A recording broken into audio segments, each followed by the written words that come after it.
Peace, it's Mo from Clever Chrono.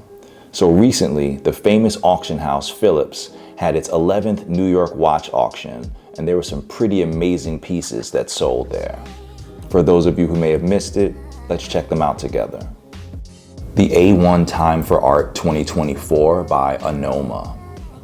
Now, I've never heard of this brand at all, and this piece isn't necessarily for me, but I do love the uniqueness of the case design and this sort of mesmerizing spiral pattern on the dial.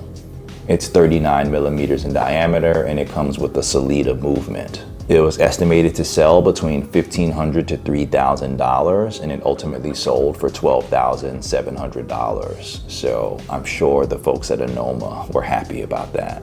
The Mirrored Force Resonance Lapis Lazuli from Armin Strom and Franz Gertsch. I'm digging this piece a lot. I don't know that much about Armin Strom, but they do have a very unique design style. You can sort of tell their pieces from a mile away, and I like that a lot. The movement that you can see through the display case back is really sick. I actually think it's sort of competing in terms of its beauty with the dial. This piece is 43 millimeters in diameter, 11.55 millimeters thick, and it was estimated to sell between $50,000 to $100,000, and it ultimately sold for $101,600. The Prismic Time for Art Edition by Baltic. Now, it's hard to go wrong with Baltic, and this piece is no exception. The dial on this watch is sick. I don't know what's going on. It looks like it's a guilloche dial of some sort. It has a small seconds. I love the blade-like hand design. I love the Milanese bracelet that's flush with the case. I always love when they take that extra step with Milanese bracelets. It's 36 millimeters in diameter. It comes with an ETA movement. It was estimated to sell between $800 to $1,600, and it ultimately sold for $5,334. I love this piece, really dope. Echoes of This Moment by Bivet. It's a pretty poetic name for a watch. This piece comes with a pretty cool hand-engraved dial. I actually love the movement. This piece is 39 millimeters in diameter, and it was estimated to sell between $60,000 to $120,000, but it ultimately sold for $165,100. The Navitimer B19 Chronograph 43 Perpetual Calendar 140th Anniversary Time for Art Limited Edition by Breitling. Now, this is probably the most complicated Breitling Navitimer that I've ever seen, but I think it's gorgeous. One of my favorite color combinations is gold against green, and I think they knocked the cover off the ball with this piece. It's 43 millimeters in diameter, comes with the in-house caliber B19. It was estimated to sell between $60,000 to $120,000, and it ultimately sold at $50,800. which I'm sure was a little bit of a disappointment for them, but at least it sold. The Octo Finissimo Chronograph GMT Sketch Time for Art Edition by Bulgari. Now, I'm a big fan of the Bulgari Octo Finissimo, and I've always loved the sketch editions of the Bulgari Octo Finissimo. I'm also a big fan of their precious metal models, and this one's no exception. I think this is sick, and I'd love to get my hands on it. They estimated that this would sell between $40,000 to $80,000, and it ultimately sold for $76,200. The Heritage World Timer Limited Edition for Hodinkee by Carl F. Bucherer. Now, this piece is cool, very vintage design DNA. It's kind of bugged out with its crowns on both sides and parallel to one another. I don't know if I've seen that design before. It comes in a pink gold case. It's 39 millimeters in diameter, 10.25 millimeters thick, and it was estimated to sell between $10,000 to $20,000, and it ultimately sold for $21,590. Boyfriend by Chanel. It's blackened steel case that's not quite a rectangle with a diamond bezel and what looks like a Roy Lichtenstein inspired illustration on the dial. I think this is really cool.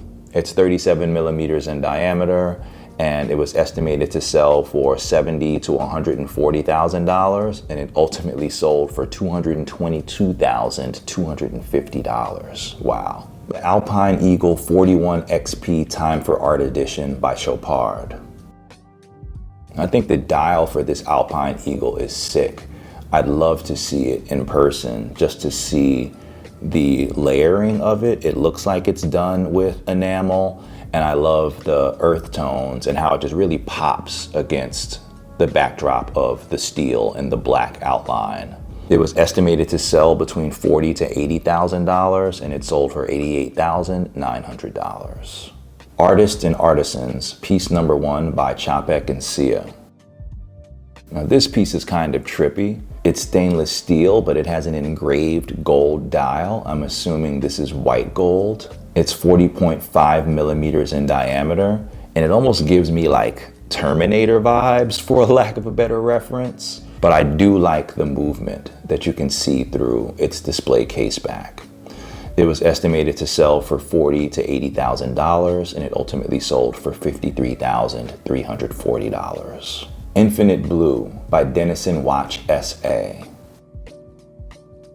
Now this is a brand that's entirely new to me. It comes in a blue gold PVD stainless steel cushion shaped case. It's 37 millimeters in diameter and comes with a quartz movement, the Ronda Slim Tech caliber 1032. This piece was estimated to sell between $400 and $600, but it ultimately sold for $5,080. Wow. I'm sure the folks at Denison Watch were happy about that. The Disco Stromatolite by Furlan Mary. Now, I've never heard of this kind of stone dial before, but I think it looks pretty sick, especially when you don't see a lot of good-looking watches out there with red dials. And I'm also digging the sunken crown design and the apparent absence of lugs when you're facing the watch. Pretty interesting case design. This piece was estimated to sell between $3,000 to $6,000, and it ultimately sold for $20,320. The S1 Time for Art 2024 Unique Piece by HYT. Now, I think that the watchmakers at HYT do some really interesting things, and I am a big fan of what I've seen from the brand. I haven't seen a lot, but I have liked what I've seen in the past. This one, I'm not that crazy about, but it's interesting. It comes in a DLC-coated black titanium case and has a skeletonized dial. It's 45 millimeters in diameter, has the manual caliber 501 cm, and was estimated to sell between $50,000 to $100,000, but ultimately sold for $48,260. The Le Régulateur Louis Erard and Olivier Mosset Time for Art Edition. Now this piece from Louis Erard is very interesting. I do like Louis Erard designs. This one I'm not that crazy about, but I do love a nice blue dial, and the texture on this dial is really interesting to me. I don't totally know what's going on with the hands on this dial, if that's what I'm looking at, but interesting design, definitely unique. It comes with an automatic Salida movement. It's 42 millimeters in diameter and was estimated to sell between $3,000 to $6,000, but ultimately sold for $12,700. The Petrichor by Masséna Lab and Raoul Pages. Now this piece is okay to me. I do love the subtle brown that they chose to use for the dial, but I don't get the choice of this observatory precision at 3 o'clock. It feels really weird to have that there and sort of screws up the classic beauty of the dial to me. This piece was estimated to sell between $5,000 to $10,000, and it ultimately sold for $24,130. Wow, so that means that somebody out there really liked it. The Masterpiece Skeleton with What Eyes by Rodrigo Hernandez by watchmaker Maurice Lacroix. Now this piece is kind of bugged out. It's made out of bronze. It has what looks like two monkeys facing one another. on top of a skeletonized dial. Now, the movement that you can see through the display case back is really sick. I do like that. This piece is 43 millimeters in diameter, comes with the manual caliber ML134, was estimated to sell between $15,000 to $30,000 and ultimately sold for $20,320. Perle and the Dial Artist Time for Art Edition. Now this piece from Perle isn't for me, but it comes in a DLC coated black titanium case. It's 41 millimeters in diameter and it comes with the automatic caliber P331MH. And it has what they're calling a turbine dial.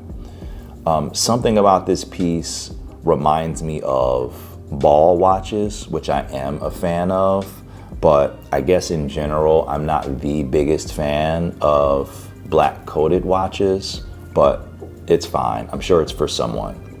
It was estimated to sell between $5,000 to $10,000, and it ultimately sold for $5,715. The Monza Prototype 01 by Reservoir and Monza Design. Now I think this is one of the most interestingly designed pieces that I've seen.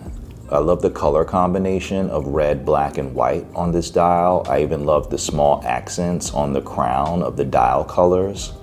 And it comes with what they're calling a retrograde minute and jumping hour. It's 43 millimeters in diameter, comes with the automatic caliber RSV 240, and was estimated to sell between $3,000 to $6,000, but ultimately sold for $7,620. The Type 12V2 SHA by Ressence. Now, I'm not sure where I've seen this piece before. Maybe it was Hodinkee or somewhere in passing, but I feel like I've seen this dial before. I'm a big fan of Ressence. I don't know how I feel about this particular model. And even though it's minimalist, it also feels busy at the same time. It comes with a small seconds, orbiting hour, day of the week, is 41 millimeters in diameter, and was estimated to sell between $20,000 to $40,000, but ultimately sold for $38,100. Slightly Windy Golden Leaves by Rouge and Ecal. Now this piece is kind of trippy. It looks like wheat on top of a music recorder of some type. It's described as a unique sculptural music box with animated gilded ears of wheat in ash, walnut, and gold leaf. Its dimensions are 20 centimeters by 60 centimeters, and it comes with a manual caliber CH 3.72. This is a one-of-a-kind piece. It comes in 20 centimeters by 60 centimeters with a manual caliber CH 3.72. It was estimated to sell between $10,000 and $20,000, but it ultimately sold for $11,430. The SB04 Unique Piece for Time for Art by Sartori Billard. Now, I'm not really that crazy over this piece. It's all right. It has an engraved brass dial with what appears to be an eagle, so it definitely kind of screams America. But I'm sure there are plenty of fans out there for this watch, just not me. It's 40 millimeters in diameter, comes with an automatic caliber, was estimated to sell between $3,000 to $6,000, but ultimately sold for $13,970. So yeah, someone out there really does love this piece. Oh, this is kind of dope. The Promenade à New York by Speak Marin. Now the painter in me is really loving this dial. This piece comes with a titanium case. I really love these industrial lugs that almost look like dogleg lugs. And the dial is hand-painted mother of pearl. It's 42 millimeters in diameter, comes with the automatic caliber SMA03-590, was estimated to sell between $40,000 to $80,000, but was ultimately sold for $48,260. The B1M Prototype by Toledano and Chan. Now this is an interesting piece. The case and dial are all made of meteorite, and it comes with this brutalist design that's now in vogue again. It's 33.5 millimeters in diameter, comes with a Salida movement, was estimated to sell between $8,000 and $16,000, but it ultimately sold for $35,560. I kind of get it. If you're rocking this watch, no one else is going to have something on that looks quite like this. The angular design of this case is meant to reference some specific windows at the Whitney Museum in Midtown, NYC. The Modelo Tre Automatic Chronograph U3S TFA by Unimatic. Now, I'm a big fan of Unimatic's minimalist design. This piece comes in at 41.5 millimeters in diameter, and it has a Salida movement, which I think is in most of their watches. Now, this piece was estimated to sell for $3,000 to $6,000 and ultimately sold for $20,320.